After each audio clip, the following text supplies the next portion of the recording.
Y nosotros vamos a aprovechar el tiempo, carpe diem, decían los antiguos latinos, y vamos a saludar al maestro Jorge Cardoso, que está en línea ya desde Francia.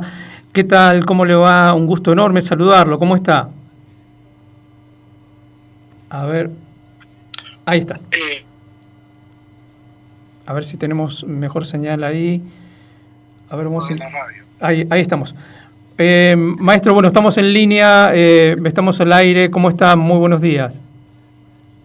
Muy buenos días para todos los oyentes y para ustedes, el equipo de la radio. Bueno, maestro, una de las cosas que nos enterábamos en estos días... de diferencia. Sí.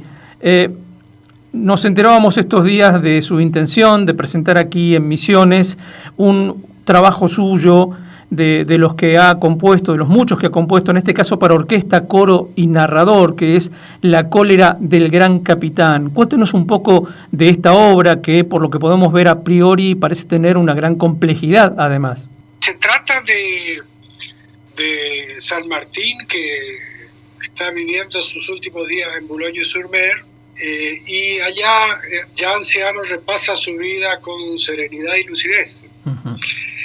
Él cuenta en esta obra de asuntos familiares, amorosos, militares, por supuesto, políticos y masónicos, uh-huh, que es algo que la historia oficial nuestra no lo acepta.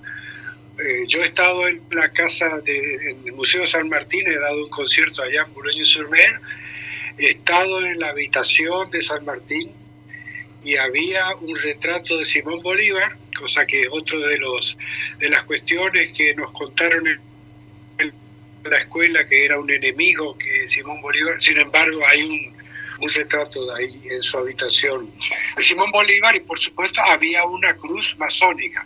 Claro. Yo me puse a un lado de los dos elementos y le pregunté al director del museo, ¿San Martín era masón? No, me dijo, y yo estaba a un costado de la cruz.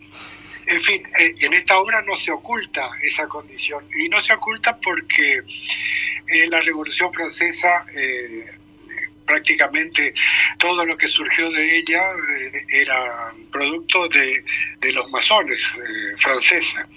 Entonces en esta obra también aparece ese tema, pero no es importante, quiero decir, no se soslaya, no se deja de lado, no se oculta. Pero todos estos asuntos son narrados por él mismo en la obra, y a veces con una guitarra en las manos. Bien, ese es un tema que me gustaría que usted nos cuente, porque no es casualidad lo que usted acaba de comentar. Mucho se ha dicho, o no sé si tanto, sobre la relación de San Martín y la guitarra y su aprendizaje de la guitarra en España.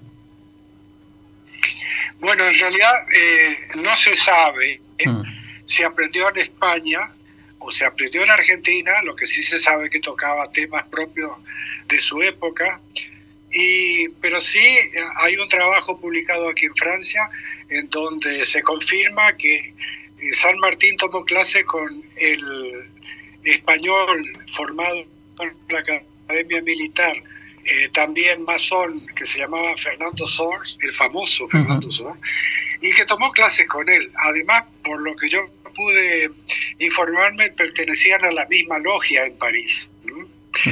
Pero yo no quiero subrayar la parte masónica porque ya es evidente, no le quiero dar más valor que como algo complementario, ¿no? Claro. Hablemos de la elaboración. Sí, es cierto que tocaba la guitarra. Yo además he hecho una foto de su supuesta guitarra, que era un coleccionista en Buenos Aires. Yo tengo la foto, la hice ver a la foto de la guitarra por un especialista, y efectivamente era de la época en que San Martín vivió en Francia. Son guitarras fáciles de identificar, pero a mí me la identificó con precisión un especialista. Eso se dice en Buenos Aires. Había una leyenda detrás de ese instrumento que era el de San Martín.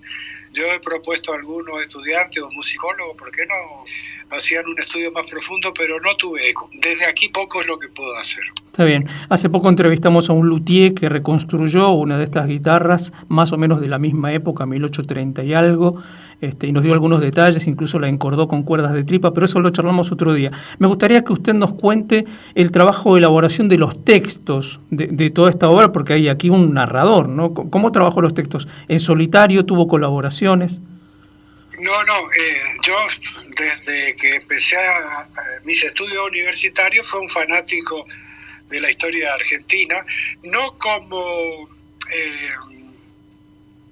para aprender de memoria lo que se debe aprender en la escuela secundaria, en el colegio secundario, sino por comparando visiones diferentes de diferentes revisionistas como José María Rosa, Jorge Abelardo Ramos, Puig Gros, etcétera. Y era interesante ver todas estas diferencias con respecto a la historia oficial. Eso me atraía mucho. Y luego hay, digamos, mi Biblia, además de todo lo que ya he señalado como orientaciones para esta obra, está el libro Seamos Libres, de Norberto Galasso, que es una preciosidad y de un rigor como pocos historiadores suelen presentar en sus obras. Tal cual. Digamos, lo he escrito yo. Todo lo que hay aquí está basado evidentemente en hechos históricos y se confirman con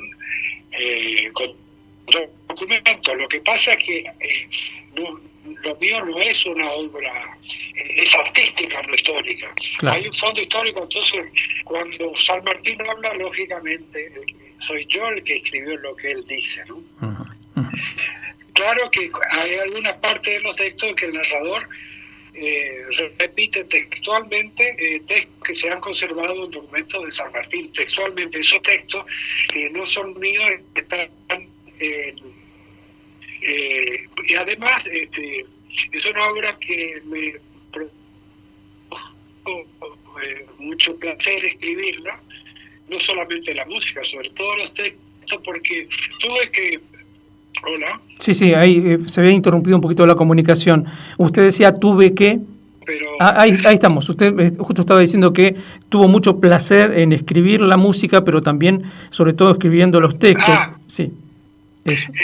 Porque tuve que aprender un poco las palabras de seguramente utilizaba narrador, en algunos momentos sorprende al público con expresiones que no conocen, ni siquiera en España.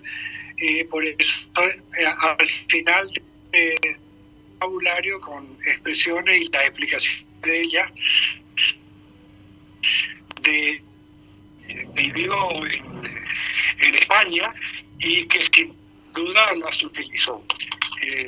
Aparte, el hecho de que haya un narrador facilita mucho la obra porque, digamos, crea un ambiente sobre hechos que nosotros conocemos, pero como si fueran narrados por el personaje. De hecho son así, pero yo quiero distinguir la historia de la obra artística, de la ficción. Claro.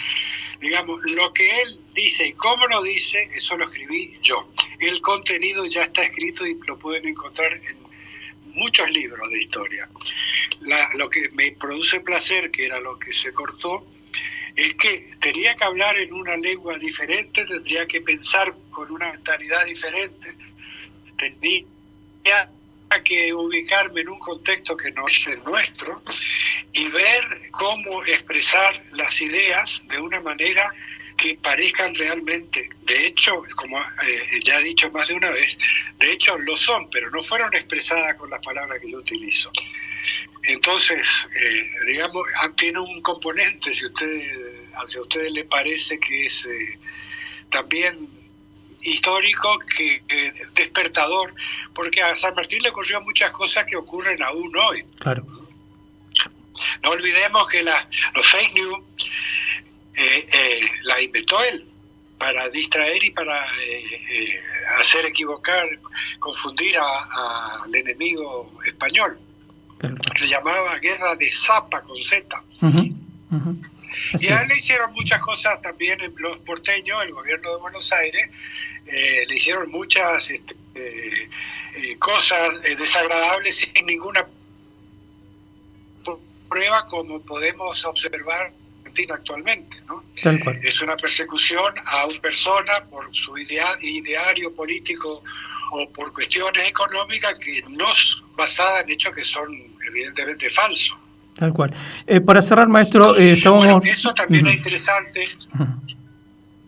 No, Sí, lo escucho. sí, le decía, me gustaría que nos contara un poco de las diferentes formas, voy a usar una palabra antigua, especies musicales que están dentro de la obra. Uno ahí encuentra guaranías, cielitos, formas como el cuando, la cueca cuyana, la cueca boliviana, milonga. Cuéntenos un poco el proceso de ir seleccionando estas formas que usted coloca luego dentro de la obra. Bueno, lo primero que hice fue mirar hacia nuestra música, la música del litoral. Luego, tener en cuenta también qué música posiblemente bailaba él, porque las danzas como el cuando, la sajuriana o la condición, esa en aquella época. Ese fue el criterio de selección. Después, cuando tuve que hacer algo sobre la presencia de Perú, de San Martín en Perú y Guayaquil, busqué qué había en aquellas épocas y que probablemente ya casi no se compone más en esta región, y encontré que una cachúa. Me informé bien con... No sé si eso es lo que me había preguntado. Sí, tal cual, porque bueno, uno va encontrando estas formas y encuentra formas que ya no se componen o no se tocan. La cachúa es una de ellas, está claro que el cuando también, y cosas que todavía hoy persisten como la guaraní y la milonga, ¿no? Como la guitarra del exilio, por ejemplo, que es uno de los temas que componen la obra. ¿Cuándo está previsto que esta obra pueda verse aquí, maestro? Las previsiones son de hacerlas en agosto. Bueno, ahí vamos a ver si podemos retomar el contacto. Ahí, maestro, bueno, se nos había interrumpido la comunicación y nos interesaba sobre todo que usted nos contara la previsión que existe de cuándo presentar la obra aquí, ¿no? Que es muy importante.